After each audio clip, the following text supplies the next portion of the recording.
3 ajetet kuranore që shkatrojnë çdo lloj sihri me lejen e Allahut të lartësuar, sado i fortë qoftë ai. Këto 3 ajete kuranore mund t'i lexojmë ose në ujë dhe ta pim atë, ose t'i lexojmë në ujë dhe t'lahemi me të. Ajeti i parë ndodhet në surën Yunus, ajeti 81. Bismillahirrahmanirrahim. Falamma alqaw qala Musa ma ji'tum bihi as-sihru inna Allaha sayubtiluhu inna Allaha la yuslihu 'amala al-mufsidin. Ajeti i dytë ndodhet në surën Taha, ajeti 69. Bismillahirrahmanirrahim.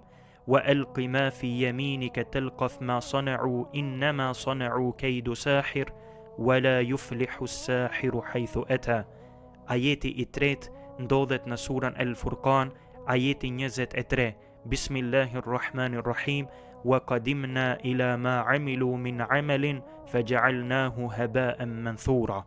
Praktikoje këtë duke qenë i bindur se Kur'ani është shërim dhe me lejen e Allahut të lartësuar do të shërohesh.